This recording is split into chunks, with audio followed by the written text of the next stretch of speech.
जय भीम। देखिए समय तो कम है, लेकिन जितना भी समय है उसमें हमारी बात हो जाएगी। अगली 30 मिनट ये आपके जीवन की अहम 30 मिनट। अगर आप इस 30 मिनट में मुझे ध्यान से सुनेंगे और अगर पूरी जिम्मेदारी से आने वाले 2 साल में मेरे द्वारा बताई गई बातों का स्मरण करेंगे, उस पर काम करेंगे, तो मैं आपको बताऊंगा कि 2 साल बाद क्या होगा उड़ीसा में। क्या मैं शुरू करूं अपनी बात?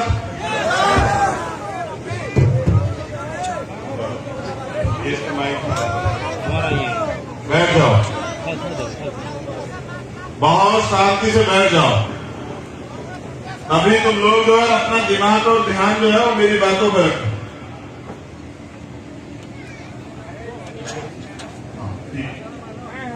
अध्यक्ष जी बैठ जाइए, आप ये आपका काम नहीं है, आप नेता हमारे, बैठ जाइए। छोड़ दीजिए वीडियो वगैरह बनाना, ये हम बहुत सारे लोग कर देंगे इसको, रखवा देंगे।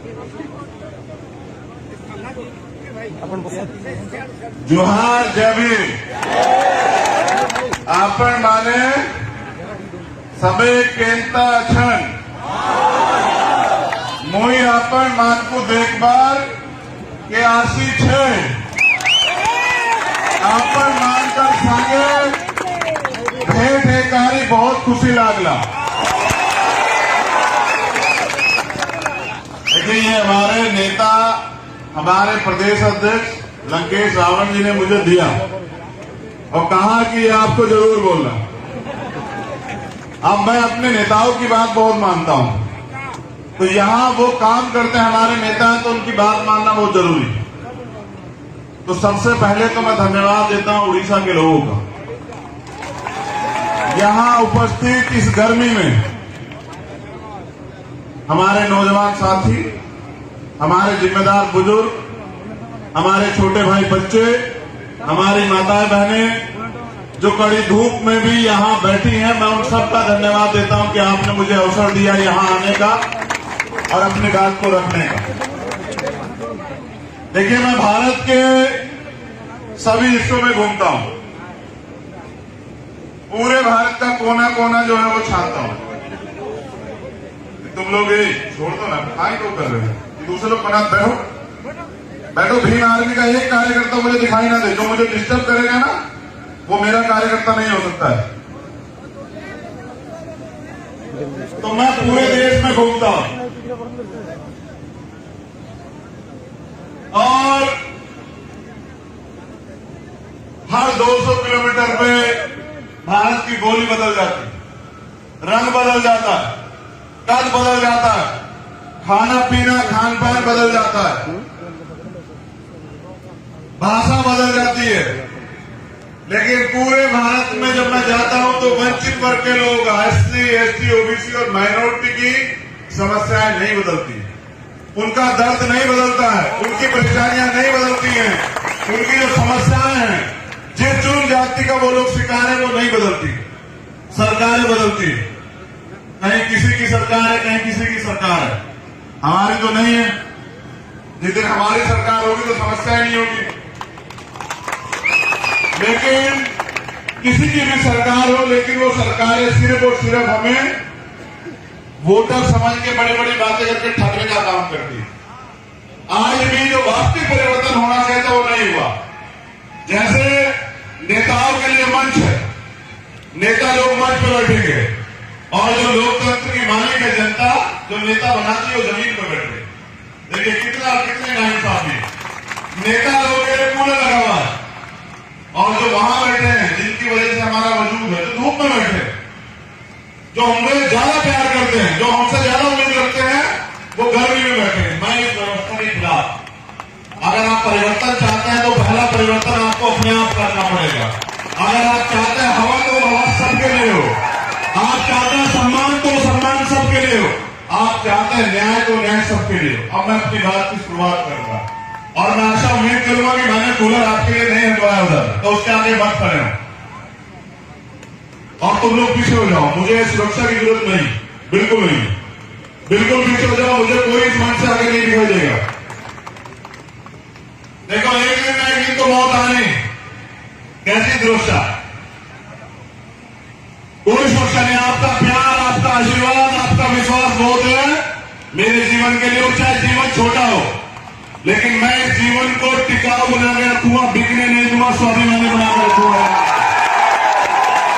ये हमारे कुछ नेताओं के नाम है जो यहां काम करता है, मैं उनका नाम पढ़ देता हूं। धीरज सिंह, विकास बोध, शांतनु, निहार, जगदीश, बंटी, जीतू,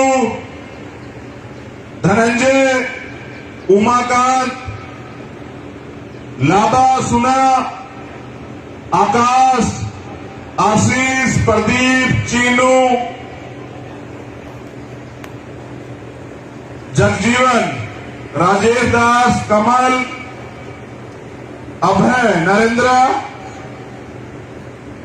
और एक नाम और है, ये क्या नाम है 18वां,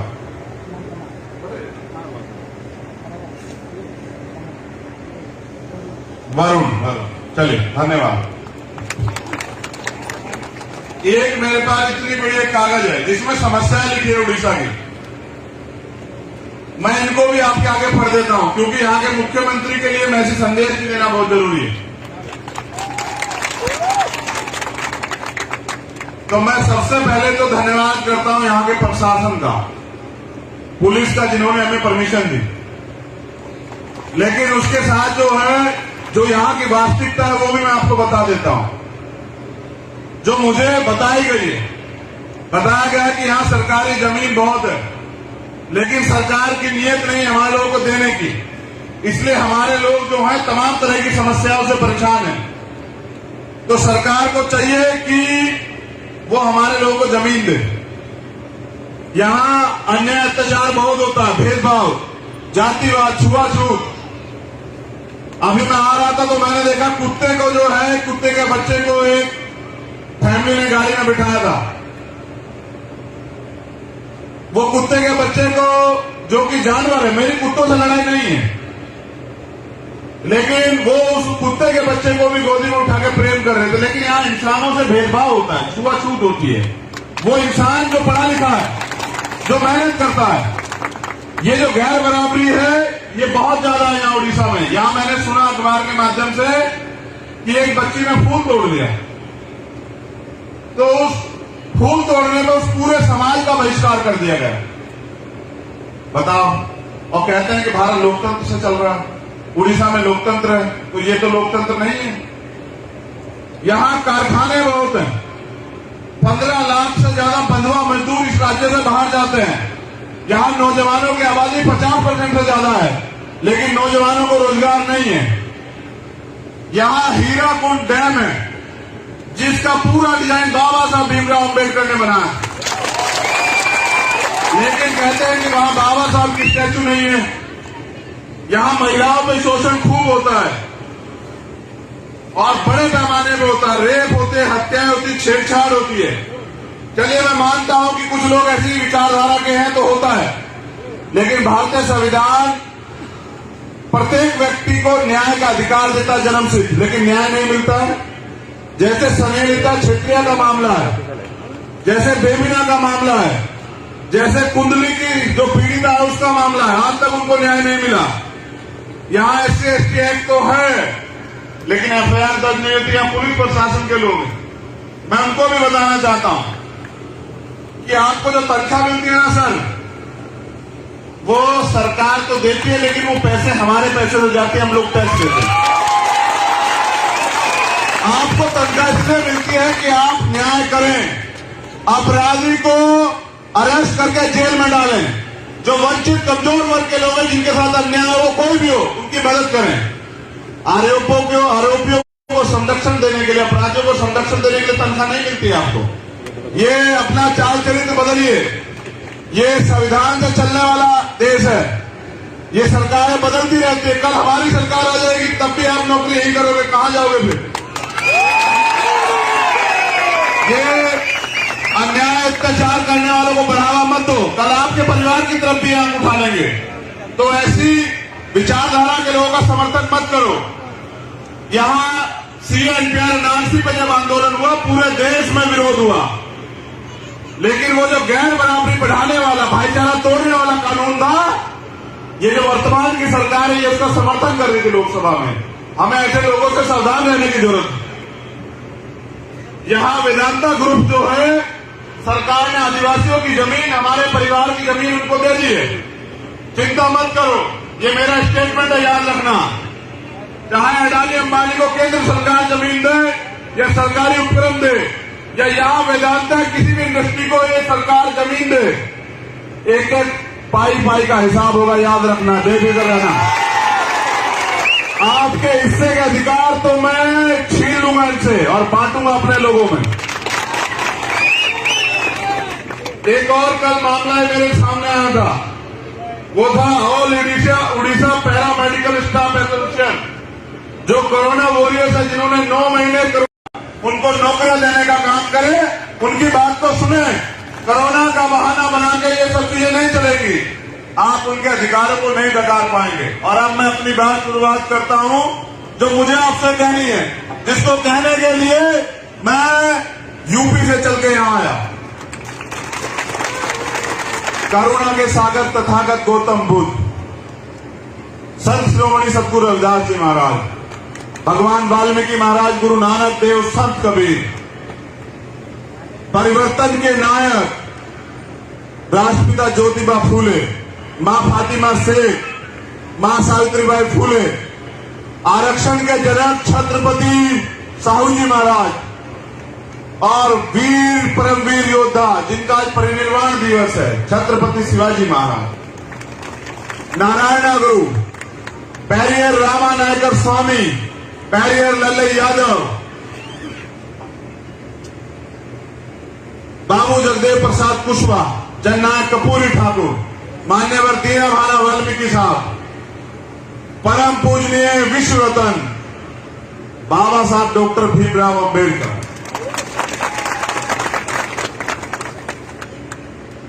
वीर शहीद करतार सिंह सराभा, शहीद आजम सरदार भगत सिंह, अशफाक उल्लाह खां, सरदार उधम सिंह, डॉक्टर APJ अब्दुल कलाम साहब, और मेरे रहबर, मेरे गुरु, मेरे आदर्श मान्यवर साहब श्री काशीराम। आप सभी को नमन करते हुए, उड़ीसा की धरती को नमन करते हुए, यहां की महान जनता, 1848 से चला सामाजिक परिवर्तन का आंदोलन, जो राष्ट्रपिता ज्योतिबा फूले के नेतृत्व में चला, जिसको राष्ट्रपिता ज्योतिबा फूले के जाने के बाद बाबा साहब अम्बेडकर ने चलाया, जिसको बाबा साहब अम्बेडकर के जाने के बाद मान्यवर साहब श्री काशीराम ने चलाया, और मान्यवर साहब श्री काशीराम के जाने के बाद भीम आर्मी के समर्पित कार्यकर्ताओं ने और देश दुनिया में रहने वाले बहुजन समाज के जिम्मेदार निष्ठावान मिशनरियों ने चलाने का काम किया, और जिसको आज सिद्धांतिक रूप से चलाने का मौका मुझे मिला, उस आंदोलन की गरिमा को समझते हुए यहां उपस्थित तमाम जिम्मेदार साथियों, ये भारत है, एक लोकतांत्रिक देश। लोकतंत्र की स्थापना इसलिए हुई थी कि जब सरकार बदली, अंग्रेज चले गए और यहां रहने वालों के लोगों के हाथ में सत्ता आ गई, गरीब तो गरीब रह गया, अमीर अमीर रह गया। जिनके पास जमीनें थी, अधिकार थे, वो जमीनों वाले जमीन पे काबिल हो गए, लेकिन जो गरीब था देश का, 90% गरीब रह गया, उसकी सुध नहीं ली किसी ने। तो लोकतंत्र इसलिए बनाया, ताली छोड़ के मेरी बात पे गौर करें, लंबे समय से हम लोग ताली बजा रहे थे आंदोलन में। 70 साल की आजादी में, लोकतंत्र संविधान में हम लोगों ने ताली बजाई, झंडे उठाए, मिला हमें कुछ नहीं है। तो ताली छोड़ के मेरी बात पे गौर करें कि लोकतंत्र इसलिए बनाया गया था कि अंतिम व्यक्ति को भी वो अधिकार, वो सुविधाएं मिले जो अमीरों को हैं। और आज मैं यहां देख रहा हूं कि जानबूझ के, सुनिए मेरी बात को गौर से, जानबूझ के गरीबी को बढ़ावा दिया गया। क्यों? क्योंकि अगर हर व्यक्ति आर्थिक रूप से संपन्न हो जाएगा, उसके पेट में जो है रोटी होगी, उसके घर में जो है राशन होगा, तो वो सवाल करेगा, अपना हक मांगेगा, अपना अधिकार मांगेगा, अपने लिए न्याय की लड़ाई लड़ेगा। तो ये जो सरकारें हैं किसी की भी, ये सरकारें चाहती हैं कि गरीब बना रहा है, वो अगले दिन अगर सोचे भी तो रोटी के लिए सोचे, वो सोचे भी तो अपने बच्चों की पढ़ाई के लिए, फीस के लिए सोचे, वो सोचे भी तो अपने बच्चों के इलाज के लिए सोचे, वो सोचे भी तो मकान बनाने के लिए सोचे। उसके पास इतना पैसा ना पहुंचे कि उसको सुविधाएं मिल जाए, और अगर सुविधाएं मिल जाएंगी तो वो फिर सवाल करेगा, अपने हिस्से के अधिकार मांगेगा, उनके हिस्से के अधिकार आपको ना देने पड़े, इसलिए इनको रोटी में उलझा कर। देखो, हम यहां गुलाम पैदा जरूर हुए होंगे, लेकिन गुलाम मरेंगे नहीं, क्योंकि जिस समाज को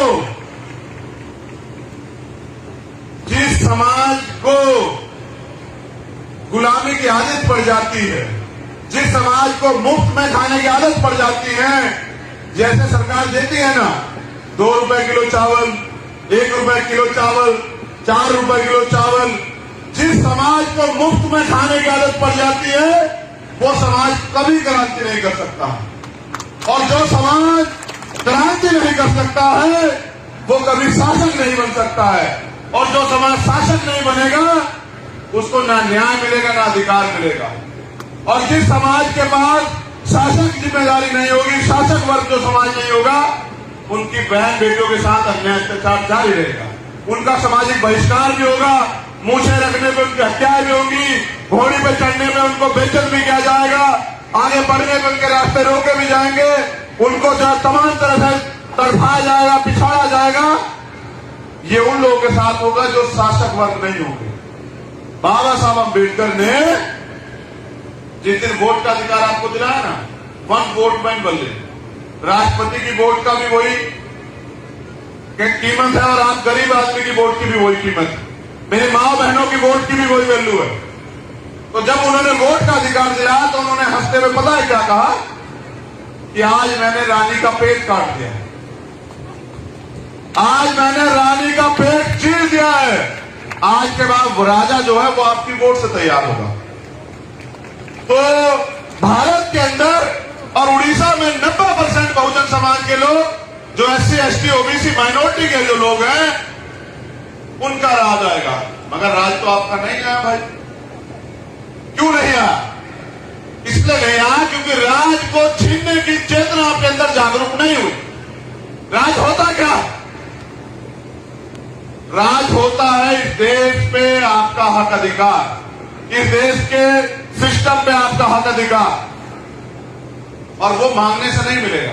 आप सोचिए, जो अधिकार आपने छीन गए हैं उनको वापस लेने के लिए आपको आंदोलन करना पड़ता, कुर्बानी देनी पड़ती है। आप राज व्यवस्था छीनने की बात कर रहे हैं, आप सरकार बनाने की बात कर रहे हैं, इसमें तो तमाम मुसीबतें हैं। ये लोग आपकी हत्याएं भी करेंगे, आप पे झूठे मुकदमे भी करेंगे, आपकी सभाएं भी कैंसिल कराएंगे, आपको पीटेंगे भी। तो मांगने से तो राज नहीं मिलेगा, राज को छीनने के लिए लड़ना पड़ेगा, और लड़ने के लिए भाई पढ़ना पड़ेगा। समझ रहे हो नहीं समझ रहे हो?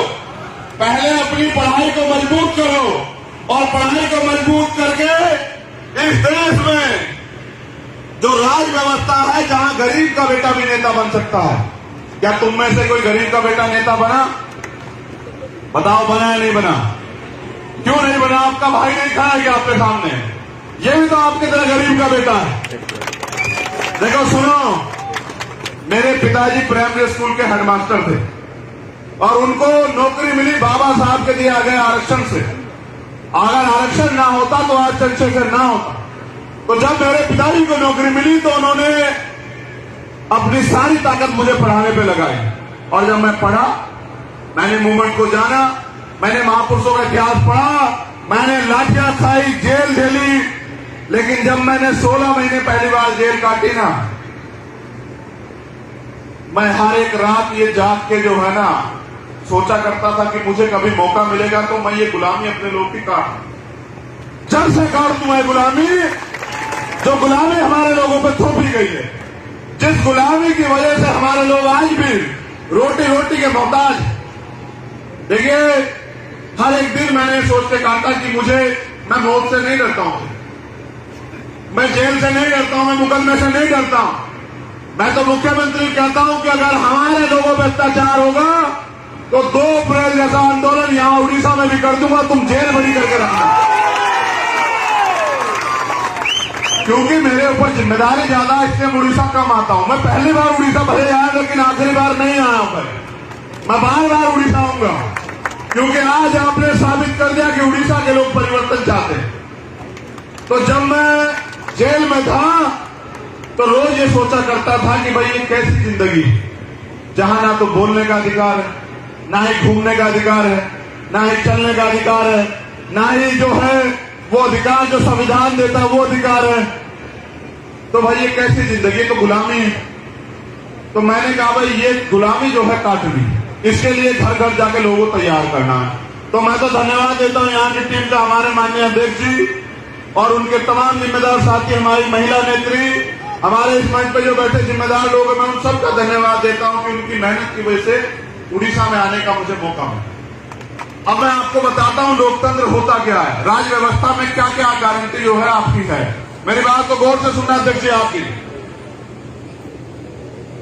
ये लड़ाई जो है ना, ये सिर्फ रोटी कपड़ा मकान की नहीं, ये लड़ाई है स्वाभिमान, ये लड़ाई है सम्मान की, ये लड़ाई है हक अधिकार की, और ये लड़ाई है इस देश में अपनी हुकूमत की, अपने राज की। बाबा साहब अम्बेडकर ने संविधान के अंदर आपको 8 चीजों की गारंटी दी, याद रखना मेरी बात को। और यहां सरकार के लोग भी हैं, मैं तो जानता हूं आईबी के लोग भी होंगे, इंटेलिजेंस के लोग भी होंगे, एलआईयू के लोग भी होंगे। 8 चीजों की गारंटी जो है ना, मीडिया के लोग भी हैं, सरकार देती है। सुनना चाहोगे क्या क्या गारंटी है?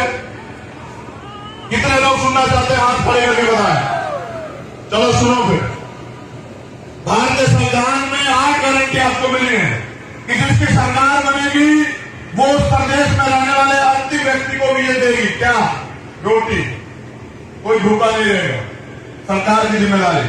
कपड़ा, कोई ऐसा नहीं रहेगा जिसके तन पे कपड़ा ना हो, सरकार की जिम्मेदारी। मकान, कोई ऐसा नहीं रहेगा जिसके सर पे छत ना हो, सरकार की जिम्मेदारी। चिकित्सा, कोई भी है आदमी अच्छा ना इलाज मिलेगा, किसी की जान नहीं जाएगी, सबको मुफ्त में इलाज मिलेगा, ये जिम्मेदारी सरकार की। शिक्षा, हर व्यक्ति को शिक्षा मिलेगी, किसकी जिम्मेदारी? सरकार की। बेहतर से बेहतर शिक्षा। आज अगर मैं यहां बोल रहा हूं ना, तो शिक्षा की बदौलत। रोटी, कपड़ा, मकान, चिकित्सा, शिक्षा, सुरक्षा। क्या? अंतिम व्यक्ति को भी सुरक्षा देगी सरकार। कोई किसी में अन्याय अत्याचार नहीं कर सकता, जो करेगा वो जेल जाएगा, उसको सजा होगा। और ये पुलिस व्यवस्था इसीलिए, समझ रहे हो, ये आप पे अत्याचार करने के लिए नहीं, सरकार की चाटुकारिता करने के लिए नहीं है। इनको तनख्वाह इसलिए मिलती है कि आपकी सुरक्षा करें। 7वीं गारंटी, रोजगार। हर व्यक्ति के जीवन को अच्छा बनाने के लिए सरकार रोजगार देगी, और रोजगार नहीं देगी तो रोजगार भत्ता देगी। आप जानते हैं अमेरिका में हर व्यक्ति को 1,75,000 रुपए रोजगार भत्ता मिलता है जब तक नौकरी नहीं मिलती, और जब सरकार नौकरी देती है तो फिर भत्ता नहीं देती। क्या आपको सरकार भत्ता देती है? क्या सरकार आपको नौकरी देती है? 8वीं गारंटी, न्याय। हर व्यक्ति का जन्मसिद्ध अधिकार है कि उसे न्याय मिलेगा, लेकिन क्या न्याय यहां मिल रहा है? कोर्ट जाओगे तो हाई कोर्ट के लिए आपको वकील देना पड़ेगा, वो 1 लाख रुपए फीस लेगा। गरीब व्यक्ति कैसे जाएगा कोर्ट भाई? जिसकी लाठी उसकी भैंस, जिसकी लाठी उसकी भैंस। हाँ, ये कह रहे हैं पीछे, जिसकी लाठी उसकी भैंस। तो सुनो, हमारा झंडा और डंडा दोनों बहुत मजबूत है, याद रखना मेरे बात। देखो, तुम मेरी एक मदद करा दो, ये 8 गारंटी हम हमेशा के हर व्यक्ति को देंगे, 8 की 8 गारंटी। लेकिन उसके लिए आप घर घर जाके तैयार करवा दो कि लोगों को वोट की वैल्यू समझाओ। वोट का अधिकार बिकने के लिए नहीं मिला, वोट का अधिकार मुफ्त में कुछ मिल जाए तो लेने के लिए नहीं मिला है। वोट का अधिकार मिला है गुलामी से मुक्ति के लिए। कौन सी गुलामी? वो गुलामी जो भेदभाव करती है, वो व्यवस्था जो हमें नीच बताती है, वो व्यवस्था जो हमारे अधिकार छीनती है, जो हमारा सामाजिक बहिष्कार कराती है। चाहिए वो व्यवस्था जो हमें गरीबी के कारण जो है अपमानित करती, उस व्यवस्था को बदलने में मदद करो। अगर आप मदद का वादा करते हैं, जो लोग यहां बैठे हैं वो भी और जो लोग सामने बैठे हैं वो भी, तो मैं गारंटी देता हूं कि आपकी तमाम तरह की परेशानी, क्योंकि बाबा साहब अम्बेडकर ने कहा पॉलिटिक्स इज द मास्टर की, सभी समस्याओं की चाबी है सत्ता। अगर सत्ता आपके हाथ में आएगी तो आपकी सारी समस्याओं का निराकरण होगा। अगर सत्ता आपकी होगी तो ये मंच बहुत बढ़िया बनेगा, हर व्यक्ति कुर्सी में बैठेगा और हर व्यक्ति के लिए एसी लगा होगा।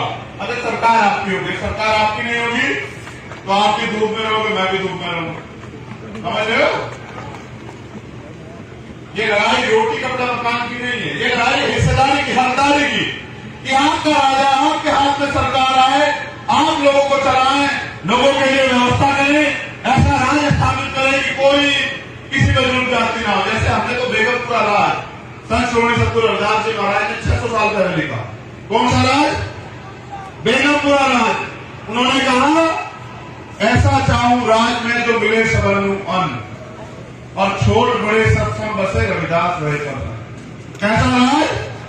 जहां सभी को तमाम तरह की सुविधाएं हों, जो मैंने गारंटियां ली है वो गारंटियां हो सबके पास, सबको रोजगार मिले, सबको न्याय मिले, कोई भेदभाव ना हो, किसी में डर का माहौल ना हो, ना चोरी का ना हत्या, कोई डर ना हो, सब प्रेम भाईचारे से रहे। लेकिन सुनो, कमजोर और ताकतवर में कभी समझौता नहीं होता। जो लोग ताकतवर है वो कभी आपको इंसान नहीं मानेंगे, और आप अपने अगर आपको इंसान बना के रखना चाहते हैं तो इनसे सत्ता छीन लो, अपने हिस्से की सत्ता जो है इनसे छीन लो और छीन के जो है अपने गरीब लोगों के कदमों में डाल दो। ये सत्ता हर एक जाति नहीं ले सकती, इसलिए आपको चाहिए बहुजन समाज बनाना, आपको चाहिए दलित समाज की सभी जातियों को जोड़ना। क्या दलित समाज की जातियों में आपस में झगड़ा है? लेकिन मुझे लोग आपस में एकजुट नहीं है? तो जो भीम आदमी के लोग हैं, जो आजाद समाज पार्टी से प्यार करते हैं, जो अपने गुरु महापुरुषों से प्यार करते हैं, क्या बाबा साहब अम्बेडकर ने हमें कहा कि भेदभाव करें? नहीं कहा ना? तो आप लोग क्यों भेदभाव करते हो? कल आज से ही अपने भाईचारे को मजबूत करो। समझ लो, शेड्यूल कास्ट के लोग, दलित जाति के लोग आपसी भाईचारा मजबूत करें। जितनी भी जाति बात छोड़ना पड़ेगा। अगर आप रोटी रोजी से कमाना चाहते हैं तो मैं आपसे कहूंगा कि आप कुछ और काम देख लें। अगर आप यहां से उन नेताओं की तरह जिन्होंने पहले अच्छे भाषण देकर लोगों को लूटने का काम किया, ऐसे नेता बनना चाहते हैं तो मैं हाथ जोड़ के निवेदन करूंगा कि आप इन आदमी को छोड़ दें। क्योंकि यहां जो है ये लड़ाई जो मान सम्मान की भाईचारे की है और उन लोगों के लिए है जिनको आज भी अधिकार नहीं मिले हैं। आपको जिम्मेदारी दी गई है कि आप उनके अधिकारों की लड़ाई लड़ें। आप ऐसा कोई काम न करें जिससे कि मैं भी बदनाम हो जाए। समझे? ऐसा कोई काम न करें जिससे कि लोगों का विश्वास मेरे प्रति भी कमजोर हो, क्योंकि मैं आपका ना बिकने वाला भाई हूं, मैं आपका नेता नहीं हूं। मैं आपका वो भाई हूं जिसने गरीबी से निकल के अपनी मेहनत के दम पे दुनिया के अंदर टाइम्स मैगजीन में अपना नाम तैयार करवाया। दुनिया के अंदर 193 देश हैं। कितने देश हैं? और भारत पूरी दुनिया से 100 लोग, और भारत की आबादी 136.64 करोड़ यानी कि 137 करोड़। उनमें से सिर्फ आपका खून, आपका अपना व्यक्ति, जिसको दुनिया ने माना कि ये व्यक्ति जो है भविष्य को साकार कर रहा, आने वाले कल का सबसे बड़ा नेता बनेगा। लेकिन क्योंकि जाति व्यवस्था यहाँ है, उन लोगों को बहुत तकलीफ हुई, उनको तकलीफ हुई मेरी बात करते हुए, तो वो तो पता नहीं क्या क्या दिखाते, मैं उनकी परवाह नहीं करता। अब मुझे लगता है कि किसान भी आंदोलन में है, मजदूर भी आंदोलन में है, गरीब भी आंदोलन में है, बीमा कर्मी भी आंदोलन, बैंक कर्मी भी आंदोलन में है। ये सरकार जो सेंटर में बैठी है ये निजीकरण कर रही है, डर के आपसे सीधा आरक्षण नहीं खत्म कर रही है। 2 अप्रैल को जब आप सड़कों पर आए तो सरकार डर गई। सुप्रीम कोर्ट से आपका जो छीनने का प्रयास था SC/ST एक्ट, उसको वापस करा। समझ रहे हो? तो अब ये पिछले दरवाजे से निजीकरण करके सरकारी डिपार्टमेंट खत्म कर रहे हैं। कल पुलिस भी प्राइवेट हो जाएगी। ये लोग भी हमारे आंदोलन में आ जाएंगे, देख लेना मेरी बात को याद। इनकी भी नौकरियां चली जाएगी। ये क्या करेंगे? ये भी हमसे कहेंगे कि भैया हम भी आपके साथ हैं। तो हम आपका भी साथ देंगे। लेकिन मैं क्या कह रहा हूं, जैसे बैंक कर्मी भी आंदोलन में आए, बीमा कर्मी आंदोलन में आए, नौजवान रोजगार नहीं आंदोलन में आए, किसान आंदोलन में है, तो इसकी सबसे बड़ी समस्या पता है क्या है? सरकार क्यों नहीं कर रही? वो ईवीएम से वोट की चोरी कर रहे हैं।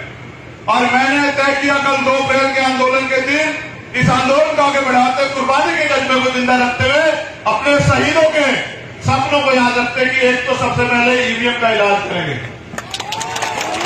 ईवीएम का संपूर्ण इलाज। क्योंकि मैं बाबा साहब अम्बेडकर का बेटा हूं। इस देश में लगी तमाम तरह की बीमारियों का इलाज किया बाबा साहब अम्बेडकर ने संविधान में।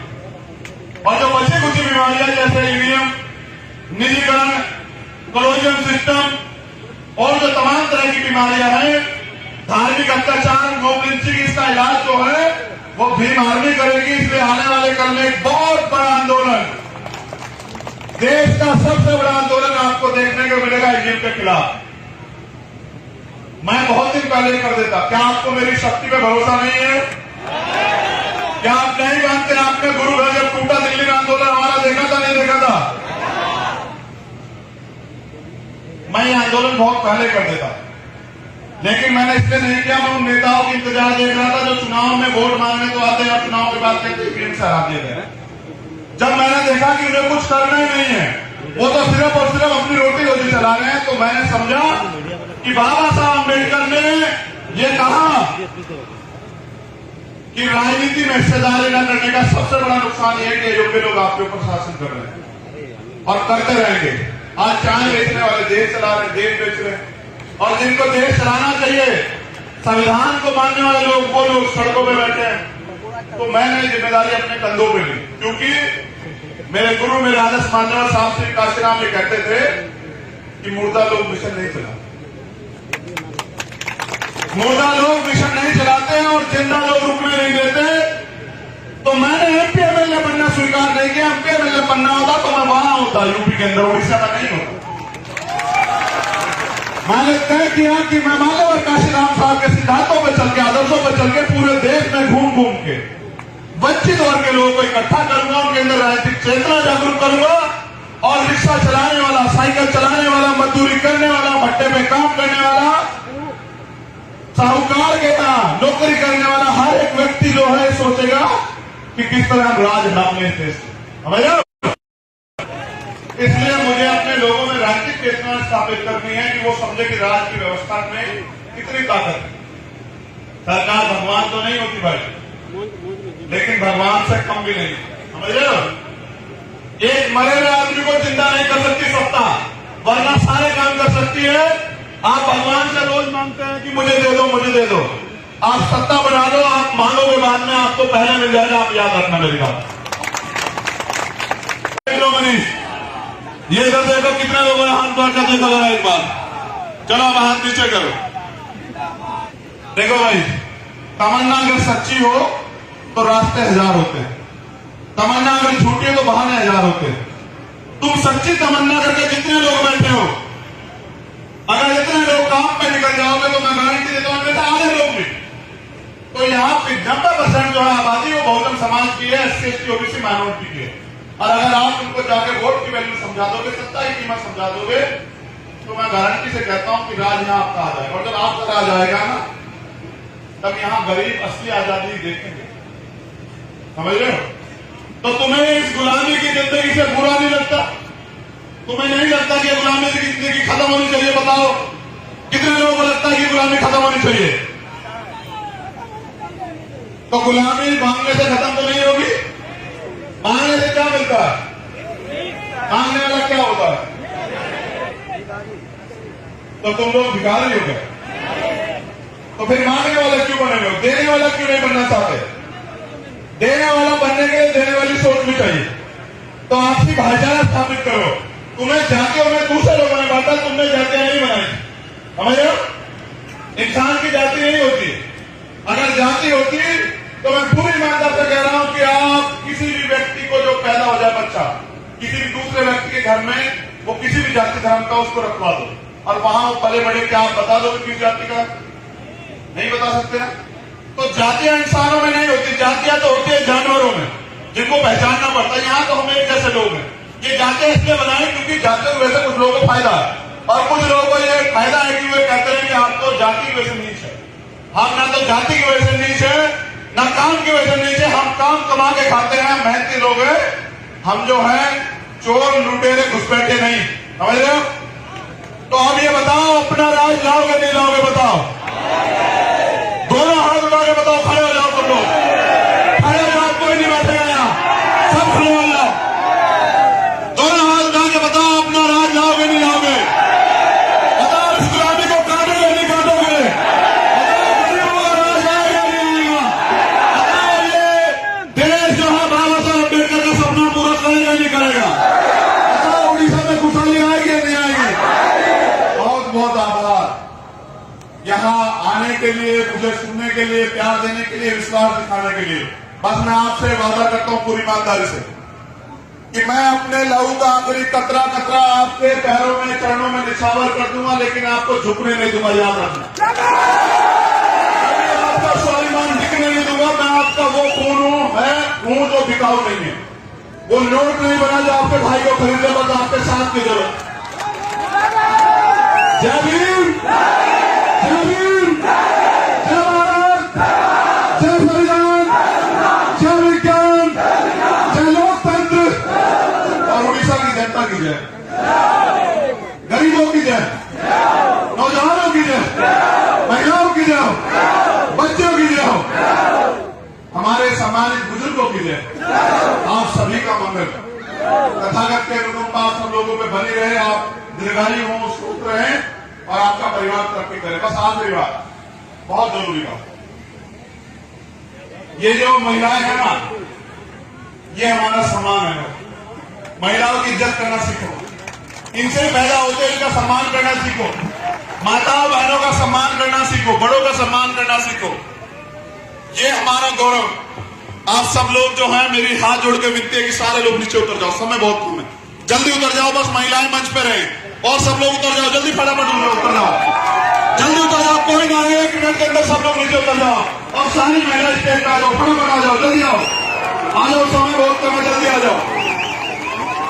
सुनो नौजवान साथी, बहन किसी भी जाति की हो, अगर उस पर अन्याय अत्याचार है तो खुलेआम होकर उसकी लड़ाई लड़ो।